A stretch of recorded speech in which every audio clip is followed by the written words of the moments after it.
Climate change and global warming क्या दोनों एक ही है? ये सवाल लोगों को कंफ्यूज कर रही है। Climate change and global warming दोनों का मतलब बिल्कुल अलग है, लेकिन यह कह सकते हैं कि ग्लोबल वार्मिंग क्लाइमेट चेंज होने की वजह ज़रूर है।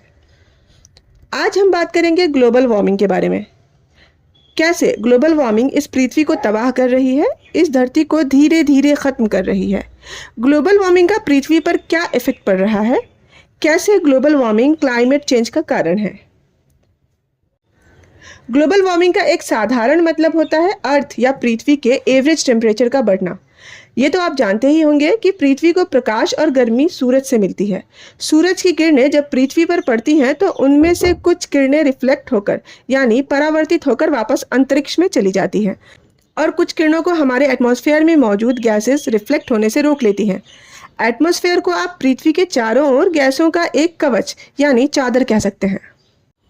सूरज की इस गर्मी को एटमॉस्फेयर में मौजूद ग्रीन हाउस गैसेस परावर्तित होने से रोक लेती हैं। उसी से पृथ्वी पर जीवन पॉसिबल है, वरना बेहद ठंड के कारण न सिर्फ इंसानों का रहना मुश्किल हो जाएगा बल्कि खेती भी आसान नहीं होगी। इसका मतलब ग्रीन हाउस गैसेस पृथ्वी के लिए ज़रूरी हैं। लेकिन प्रॉब्लम तब आई जब ह्यूमन एक्टिविटीज़ के कारण पृथ्वी पर कार्बन डाइऑक्साइड और मीथेन जैसी ग्रीन हाउस गैसेस की मात्रा बढ़ने लगी। पृथ्वी पर सूरज से जो गर्मी आती है उसे परावर्तित होकर अंतरिक्ष पर वापस जाना होता है। वो इस बढ़ती हुई ग्रीन हाउस गैसेस के कारण रिफ्लेक्ट यानी परावर्तित होकर वापस नहीं जा पाई और इस पृथ्वी के एटमॉस्फेयर में फंसी रह गई। इसी वजह से पृथ्वी के एटमॉस्फेयर का एवरेज टेम्परेचर बढ़ने लगा और पृथ्वी के एवरेज टेम्परेचर का बढ़ना ही ग्लोबल वार्मिंग कहलाता है।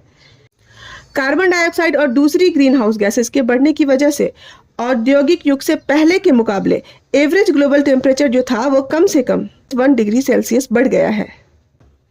जैसे एक एग्जाम्पल ले लीजिए, उत्तरी ध्रुव के पास एक बर्फीला इलाका।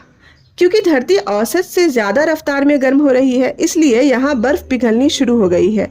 पिघलती हुई बर्फ़ की वजह से समुद्रों में पानी का लेवल बढ़ जाता है, यानी इसकी वजह से समुद्र में और ज़्यादा पानी आ जाता है, जिससे समुद्र के वाटर लेवल बढ़ने लगते हैं।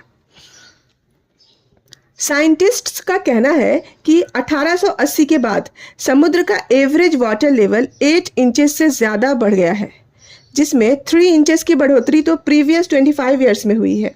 इसका डायरेक्ट असर क्लाइमेट चेंज में हुआ है, जैसे बिन मौसम बारिश, रिपीटेड साइक्लोन, अचानक आ रहे बाढ़ वगैरह इसी कारण से हो रही है।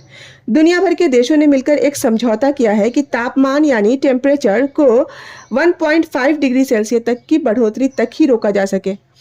इससे बदतर हालत का होना कुछ वक्त के लिए और टाला जा सकता है।